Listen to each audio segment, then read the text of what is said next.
India और China आपस में बहुत तेज़ी से ना सिर्फ करीब आ रहे हैं बल्कि दोनों के बीच जो है 2020 में गलवान घाटी के बाद टूरिस्ट वीज़ा और ट्रेड वीज़ा जिसको हम बिजनेस वीज़ाज भी कहते हैं सस्पेंड हो गए थे और ठीक 5 साल के बाद इंडिया ने एक बहुत बड़ा फैसला किया है, चाइना को लेके तमाम वीज़ाज पॉलिसीज़ को जी रिन्यू किया है। मोदी साहब को जब इन्हों में गए हैं तो मोदी साहब शलवार कमीज में गए हुए, वो कुर्ते पजामे में अपने नेशनल लिबास में गए और वहाँ जाके सारी दुनिया के जो प्रेसिडेंट थे और प्राइम मिनिस्टर सारे खड़े हो गए। अच्छा, मोदी साहब को देख के एहतरामन। मैंने कहा यार देखो इतना मान सम्मान इतनी इज्जत इस बंदे को देखो, क्योंकि ये 1.5 अरब आबादी का प्राइम मिनिस्टर है।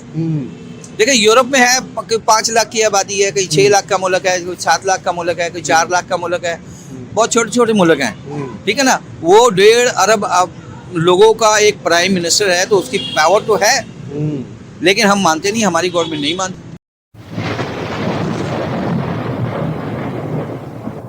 नमस्कार दोस्तों, क्या हाल है। होप करता हूँ कि आप ठीक होंगे और स्वागत करता हूँ आपका हिंदुस्तान डॉट में।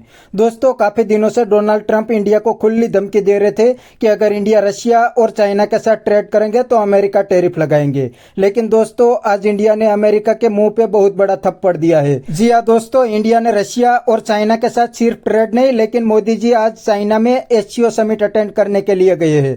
तो ये अमेरिका के लिए एक बहुत बड़ा झटका है, क्योंकि अमेरिका तो चाइना को भी काउंटर करना चाहता है। दोस्तों, ये सब देख के पाकिस्तानी भी बहुत परेशान है और कहते हैं कि इंडिया की फॉरेन पॉलिसी अब इंडिपेंडेंट हो गई है। तो दोस्तों, बिना टाइम वेस्ट किए वीडियो में आगे देखते हैं पाकिस्तानी पब्लिक के रिएक्शन। अगर आप नहीं है तो पहले चैनल को सब्सक्राइब कर लीजिए और वीडियो को अंत तक देखें। देखिए, इंडिया को हम मानते नहीं, हमारी गवर्नमेंट जो पाकिस्तानी गवर्नमेंट है ना, वो मानती नहीं है इंडिया की पावर को। अच्छा, इंडिया एक पावर है, उसकी 1.5 अरब की आबादी है लगभग, ठीक है ना, उसके नजदीक पहुंचने वाली है 1.5 अरब के 1 अरब 39 करोड़। जी, वो लगभग वो पहुंचने वाली है, यानी 1 अरब से ये आगे निकल गए हैं वो, ठीक है जी।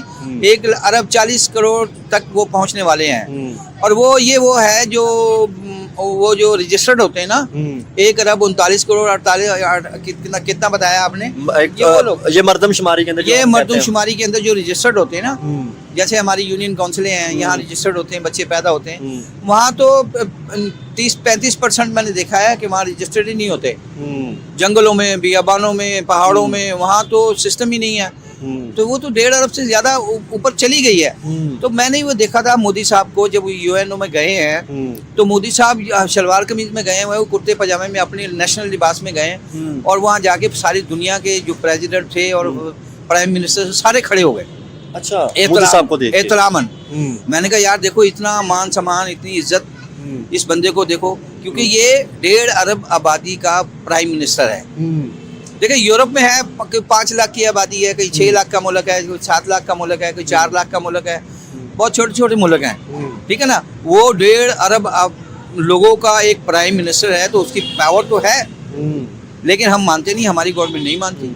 क्या कहना चाहेंगे, इस्लामिक कंट्री बड़ी उनको रिस्पेक्ट दे रहे हैं, जैसे नाइजीरिया में के ऑयल बड़ा, नाइजीरिया में ऑयल बड़ा होता है, ठीक है, ऑयल का उनको ख़जाने वाली कंट्री कहा जाता है। उसके बाद जैसे सऊदी अरब में या यूएई में जैसे उनको बड़ा इस्तकबाल किया जाता है, तो इसके ऊपर आप क्या कहना चाहेंगे। हमने तो हमेशा दुश्मन मुल्क कहा, या नरेंद्र मोदी ने, बीजेपी ने मुसलमानों पे जुल्म कर दिया, काट दिया, मार दिया, हम तो सिर्फ ऐसी बातें करते रहे। बात यह है कि हमें तो हमारी गवर्नमेंट ने ना, हमारे जो ऊपर बैठे हैं उन्होंने सिर्फ 14 अगस्त पे झंडे के पीछे लगाया हुआ है, तरानों के पीछे लगाया हुआ है। वो हकीकत को मानते ही नहीं है कि हकीकत क्या है। बस हाँ जी, 14 अगस्त पे हाँ जी झंडे लगा लो और बस पाकिस्तान बचाना है, पाकिस्तान बचाना है। आधा पाकिस्तान बचाते बचाते ये आधा पाकिस्तान लुढ़क गया है। और वो लोग जो है ना, अक्लमंद लोग हैं, समझदार लोग हैं, वो हकीकत को जानते हैं। दुबई है, सऊदीया है, और ये आपने बताया ईरान, अफगानिस्तान है, सारे मुल्क हैं, वो इंडिया की पावर को मानते हैं कि यार इंडिया एक पावर है। और हम यहाँ आवाम भी मानते हैं कि यार पावर है, लेकिन हमारी गवर्नमेंट मानती नहीं है। हालांकि ये एक तरबूज की मानिंद है और ये है एक नींबू की मानिंद है पाकिस्तान। तरबूज का और उसका एक तराजू में रख दें तो वजन किसका ज्यादा होगा? तरबूज का ज्यादा होगा। इंडिया तो एक बहुत बड़ी पावर है, उसको मानना चाहिए, लेकिन हम कहते नहीं जी, हम नहीं मानते। ये हर धर्मी है। मैं सर से भी थोड़ी सी बात करता हूँ उसकी तरफ। सर कैसे हैं, क्या नाम है जी आपका? मेरा नाम सूफी तफैल है जी। सूफी तफैल साहब, क्या करते हैं सर आप?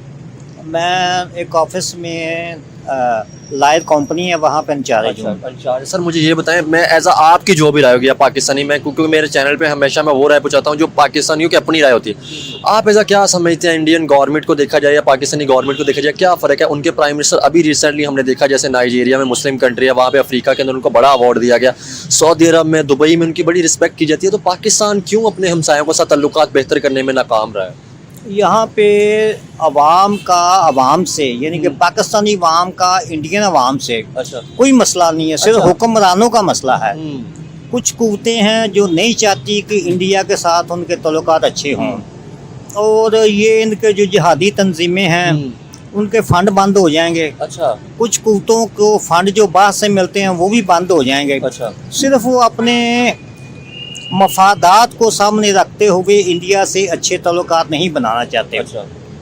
ये सिर्फ हुक्मरानों का और कुछ मखसूस कुव्वतों का मसला है। अच्छा सर, मैं आपसे सवाल करना चाहता हूँ, सॉरी मैं आपकी बात कर रहा हूँ, मुझे ये बताएं, आपने हमने तो जिहादी तंजीमें, जैसे आपने कहा को फंड बंद हो जाएगा, हमने तो ये कहा कि हम जो जिहाद करते हैं या इंडिया से हमारी से लड़ाई जो है वो कश्मीर में कश्मीर के नहीं मुसलमानों के नाम पे करते हैं कि मुसलमानों पर जुल्म होता है। तो सर हमने आज तक चाइना के मुसलमानों के साथ जो होता रहा या उसके अलावा पाकिस्तान में जो हो रहा है, हम फिर उस पर बात क्यों नहीं करते? इसका मतलब तो ये है कि हम मुसलमानों के लिए, हम सिर्फ कश्मीर की जो टेरिटरी है या जो जगह है उसके लिए फिर सिर्फ जंग कर रहे हैं। फिर वो ये इस बात को मैं मानता हूँ, अगर मुसलमानों की बात करनी है तो हमने हमें फिर ओवरऑल करनी है। हाँ, फिर तमाम दुनिया में जहाँ जहाँ मुसलमानों पे जुल्म होता है हम उसकी बात करें। हाँ, उसकी बात करें। सिर्फ एक मखसूस इलाके की बात ना करें। अच्छा, मुझे आप ये एक बात बताएं, हमने अगर मुसलमानों की हमने बात करें तो फिर हमने अमेरिका को, हमारे ही मतलब एंकरों ने या सबने बैठ के बताया कि हमने अफगानिस्तान के खिलाफ अमेरिका को अड्डे दिए थे। तो क्या सर वो इस्लामिक कंट्री नहीं? तो फिर हम अपने भाइयों को हमने मरवा दिया और इधर फिर हम मुसलमानों की बात कर रहे होते हैं। वो यही मैं जो पहले अर्ज कर चुका ना कि ये सिर्फ अपने मफादात को देखते हैं, अपने मफादात की निगरानी करते हैं, अवाम के लिए या ये आम लोगों के लिए कुछ नहीं करते। ये इनका मसला है। जो पाकिस्तानी मुआशियात है ना, उसका भी नीचे जाना, डाउन होना, ये हुक्मरानों की वजह से हुआ है। हुक्मरानों ने कर्जे लिए, खुद खा लिए, खुद हड़प करके। अवाम पे तो उन्होंने एक पैसा नहीं लगाया। कराची में देख ले, सड़कें नहीं है, पानी नहीं है। इधर देख लें, लाहौर में भी आलूदगी है, आलूदगी के लिए कुछ नहीं कर रहे। सड़कें भी, बेरोजगारी सर बहुत ज्यादा है। बेरोजगारी भी बहुत ज्यादा है उसके लिए। अच्छा, ठीक है। तो दोस्तों ये थे पाकिस्तानी पब्लिक के रिएक्शन, और ये पाकिस्तानी अंकल ने भी बिल्कुल सही बताया कि मोदी गवर्नमेंट ने अपने टेन्योर में इंडिया की पूरी तस्वीर बदल दी है। आज इंडिया की इकोनॉमी दुनिया की टॉप इकोनॉमी बन गई है। इतना ही नहीं, मोदी गवर्नमेंट आने के बाद इंडिया की फॉरेन पॉलिसी भी इंडिपेंडेंट हो गई है। आज इंडिया को जहाँ पे फायदा होता है वहाँ पे इंडिया डील करते हैं, उसमें कोई भी कंट्री इंटरफियरेंस नहीं कर सकते। वरना तो काफी दिनों से अमेरिका और American president Donald Trump India के सामने उछल रहे थे, लेकिन इंडिया ने अमेरिका की एक भी सुनी, और इंडिया को जहां पे फायदा होगा वहां पे इंडिया ने डील करी। आज इंडिया को रशिया से सस्ता ऑयल मिल रहा है तो इंडिया आसानी से रशिया से सस्ता ऑयल ले रहा है, उसमें अमेरिका की एक भी नहीं सुनता। और दोस्तों जब अमेरिका के साथ टेक्नोलॉजी की डील होगी तो इंडिया अमेरिका के साथ टेक्नोलॉजी की भी डील करेंगे, और यह बात डोनाल्ड ट्रंप भी थोड़े दिन के अंदर ही समझ जाएंगे। अभी तो उछल रहे हैं लेकिन थोड़े दिन के अंदर अपने आप ही लाइन पे आ जाएंगे। तो बस दोस्तों आज के वीडियो में इतना ही। ये थे पाकिस्तानी पब्लिक के रिएक्शन। अगर आपको ये वीडियो पसंद आई है तो वीडियो को लाइक शेयर कर दीजिए और चैनल को सब्सक्राइब करना मत भूलिए। थैंक यू, मिलते हैं नेक्स्ट वीडियो में।